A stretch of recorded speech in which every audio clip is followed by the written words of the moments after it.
사랑하는 성도 여러분, 오늘 저는 몸을 낮추시는 하나님이라는 제목으로 말씀을 나누기 원합니다. 많은 사람들이 이렇게 생각합니다. 내가 더 착하게 살면 하나님이 나를 축복하실 거야.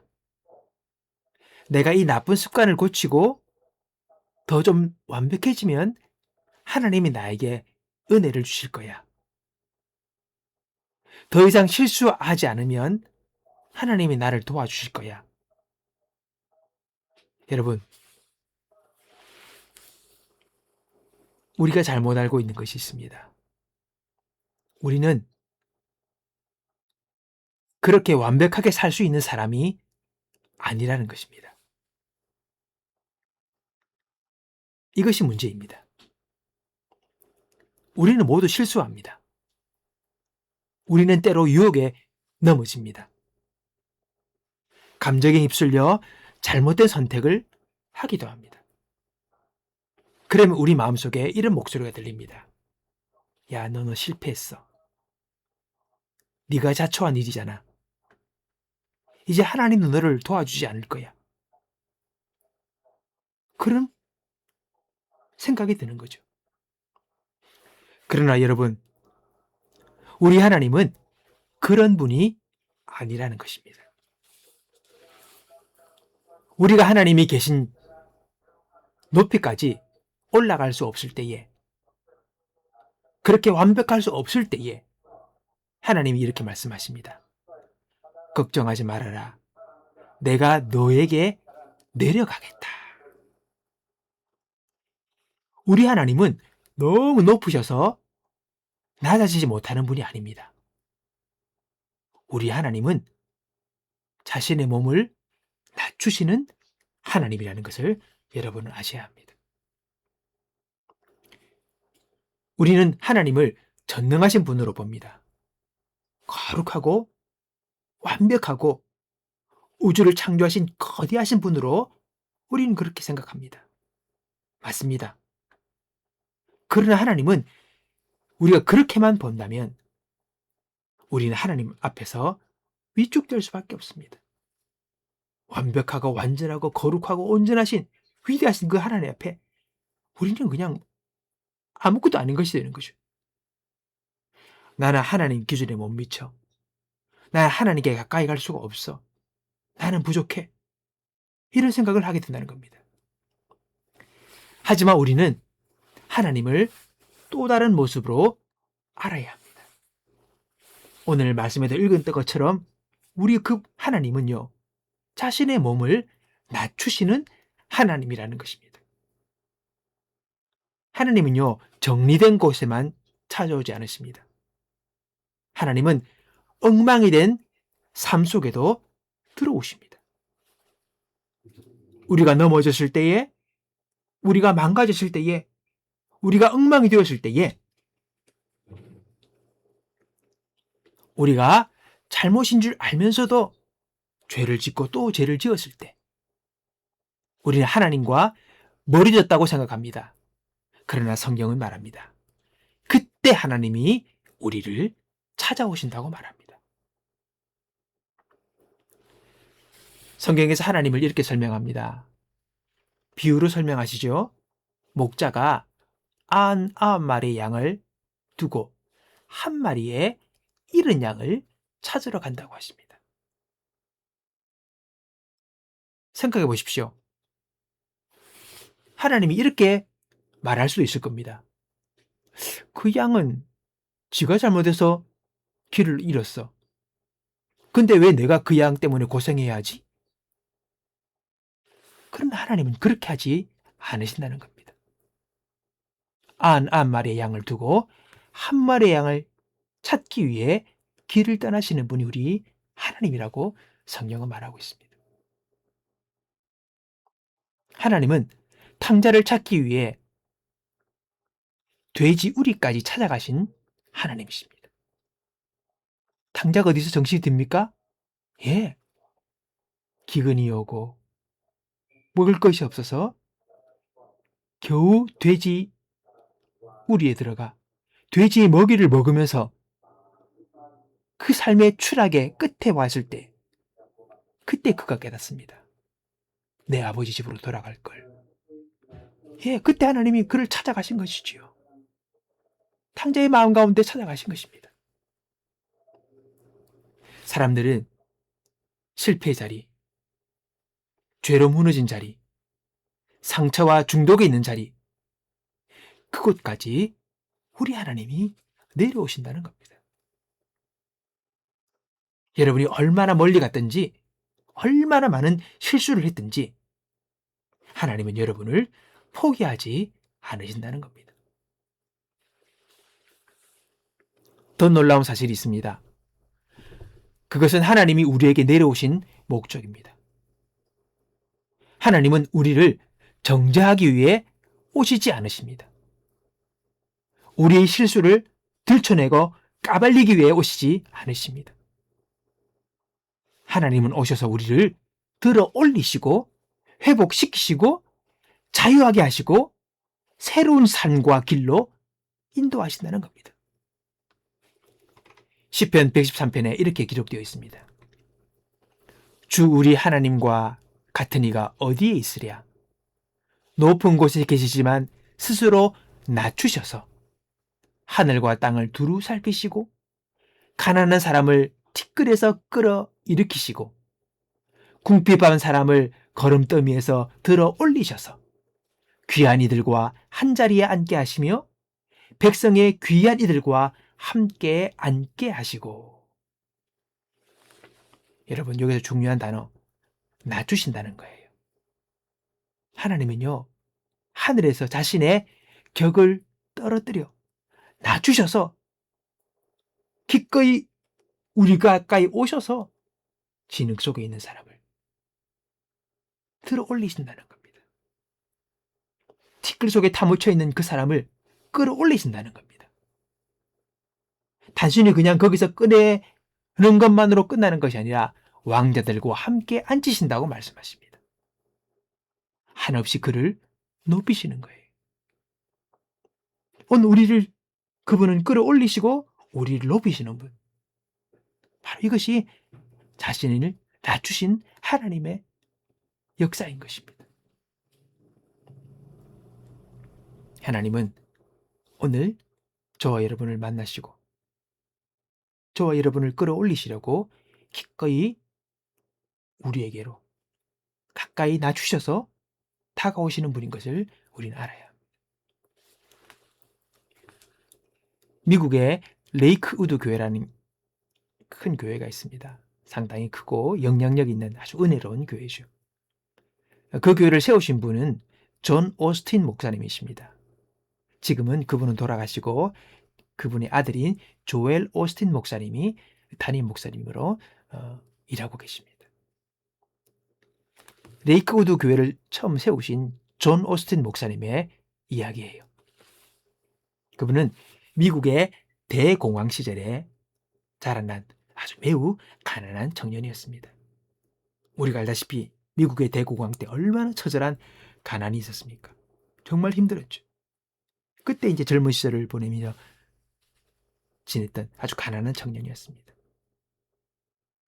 그는 대공황 시기에 10대 청년으로 지냈죠. 가난했습니다. 그리고 하나님에 대해서는 전혀 알지 못했습니다. 그에게는 미래가 없었습니다. 너무 집이 어려워서 고등학교도 중퇴하고 농장에서 일하면서 식탁에 음식을 올리기 위하여 하루하루를 기꺼이 살아갔던 그런 시간에 있었습니다. 부모님은 좋은 분들이었지만은 신앙이나 영적인 인식에 대해서는 전혀 없었습니다. 아버지도 그렇게 평생을 고군분투하면서 평범하고 그냥 목적 없는 매일의 그냥 삶을 겨우 견디는 그런 삶을 되풀이하면서 그렇게 살면서 앞으로도 그렇게 살 것처럼 보였습니다. 하지만 17세 때 존 오스틴 목사님이 새벽 2시에 나이트클럽에 갔다가 그리고 집으로 돌아가는 길이었습니다. 밤하늘의 별을 올려다보게 되었습니다. 뭔가 이유가 있으니, 그리고 내가 여기 있고 또 하나님과 자신의 인생에 대해서 갑자기 생각을 하게 되었습니다. 운명 같은 감정이 그 마음에 들었습니다. 집으로 돌아왔습니다. 집 응접실 탁자 위에, 보통 이제 미국인들은 그런 것들이 많으니까 장식용으로 놓여진 가죽 성경이 하나 있었습니다.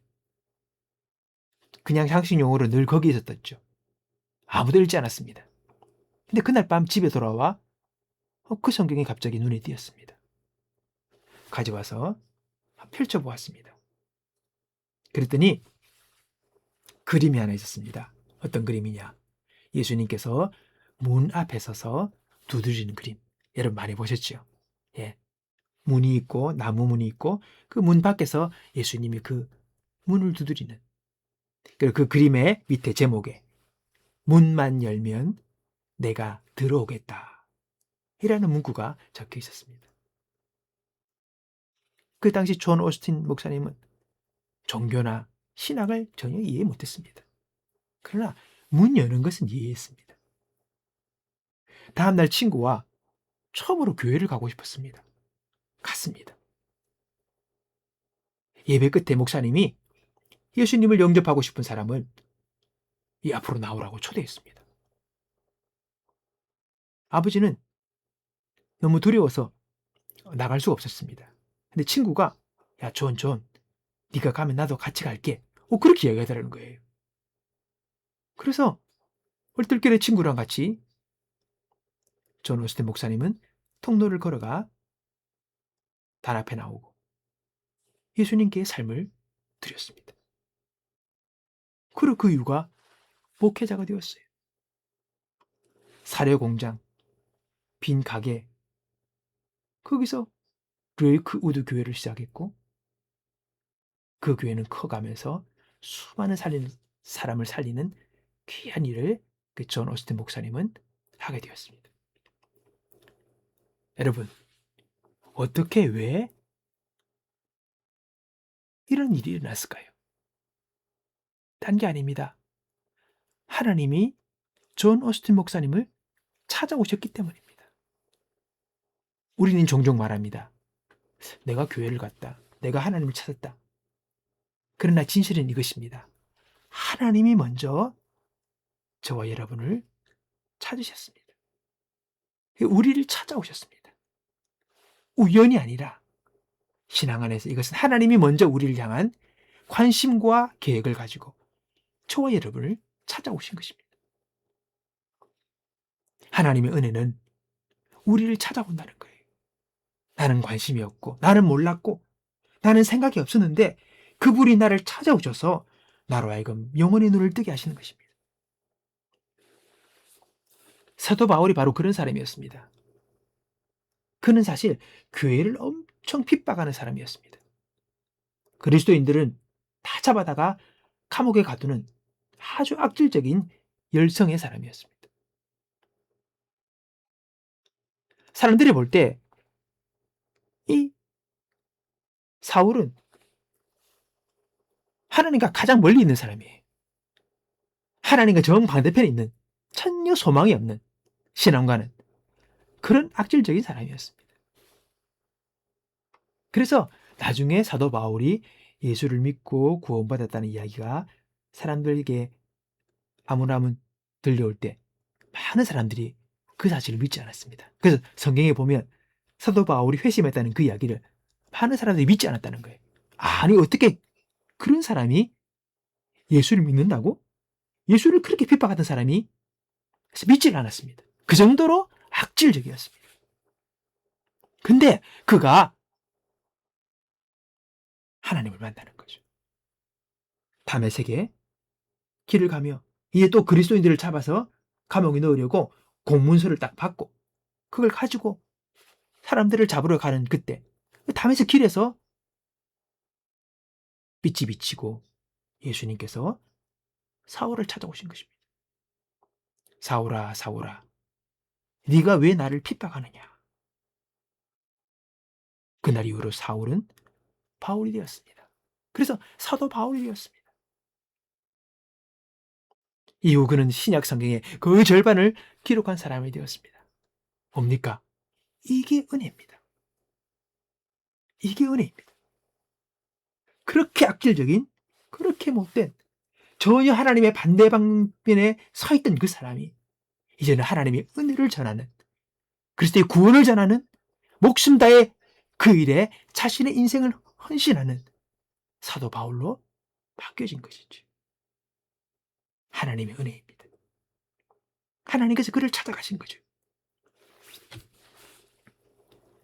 은혜는요, 중독 속에 있는 사람도 찾아갑니다. 은혜는 잘못된 길에 있는 사람에게도 찾아갑니다. 은혜는 낙심하고 인생의 절망 끝에 있는 사람에게도 찾아갑니다. 왜냐하면 하나님이 몸을 낮추셔서 우리에게 다가오시는 분이시기 때문입니다. 우리 하나님은 저 하늘 높은 곳에서 에헴하며 보좌에 앉아 계신 분만이 아니라는 거죠. 자, 여러분, 우리가 그 하나님을 믿고 있다면 우리도 다른 사람들에게 그렇게 할 수 있어야 할 것입니다. 오늘 읽었던 말씀의 서두에 너희 안에 이 마음을 품으라. 곧 그리스도 예수의 마음이니. 너무 잘난 척하고 너무 자신을 뽐내며 내만 최고인 것처럼 자기 중심만으로 살아가는 인생이 되어서는 아니 되겠지요.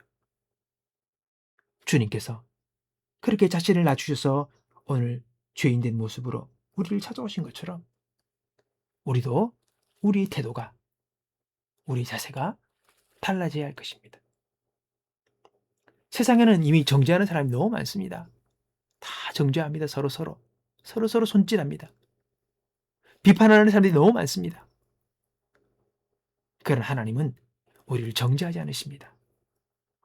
그분은 오셔서 기꺼이 낮아지셔서 우리를 끌어 우리를 올리십니다. 우리를 세우십니다. 그리스도 예수 안에 있는 자에게는 결코 정죄함이 없나니 하나님은 우리를 정죄하지 않으십니다. 우리를 무시하거나 우리를 깎아내리지 않습니다. 그분은 우리를 들어 올리시는 분입니다. 거름더미에서 티끌에서 우리를 들어 올리시는 분입니다. 우리도 사람들을 일으키는 사람들이 되어야 할 것입니다.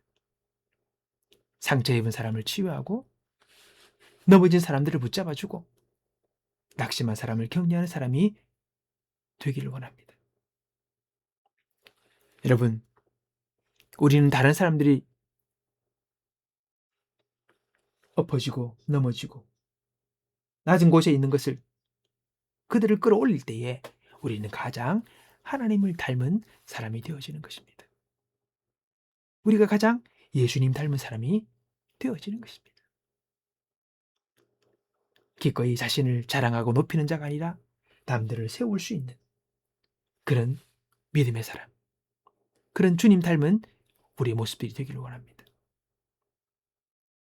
사실 하나님이 몸을 놔주시는 가장 큰 사건이 뭡니까? 예, 성경의 핵심입니다. 바로 예수님의 성육신 사건입니다. 그는 근본 하나님의 본체시나 하나님과 동령됨을 취할 것으로 여기지 아니하시고 오늘 사람의 몸을 입고 이 땅에 오셨습니다. 그게 바로 성육신 사건입니다. 인카네이션. 예수님은 하늘의 영광을 버리고 이 땅에 오셨습니다. 천사들의 찬양을 받던 분이 마구간에서 태어나셨습니다. 사람들에게 조롱받고 죄 없는 분이 십자가에 달리셨습니다. 왜 그렇게 하셨습니까? 예, 오늘 우리 때문입니다. 오늘 당신 때문입니다. 오늘 저 때문입니다. 오늘 우리를 구원하시기 위해 우리 하나님께서 가장 낮은 자리까지 내려오신 것입니다. 그리고 기꺼이 죽음을 당하시고 부활하심으로 우리의 영원한 구세주, 우리의 모든 죄를 사하시고 우리를 구원하신 구원의 예수님으로 오늘 우리에게 다시금 다가오고 계시는 것입니다. 말씀의 결론을 맺겠습니다. 사랑하는 여러분, 혹시 지금 여러분의 삶이 엉망이라고, 너무 어둡다고, 너무 밑바닥이라고, 또는 실패했다고 느끼십니까? 하나님이 나는 너무 잘못된 길을 멀리 왔어. 너무 멀리 와서 그렇게 생각하십니까? 기억하십시오. 우리 하나님은 몸을 놔주시는 하나님이십니다. 자신을 놔주셔서 기꺼이 우리에게 우리가 있는 그곳으로 찾아오셔서 우리를 만나주시는 분입니다. 그분은 돼지 우리에도 오십니다. 우리의 눈물 속에도 오십니다. 우리의 한숨과 좌절 속에도 오시고 우리의 절망 속에도 오십니다. 우리의 실패 속에서도 오십니다.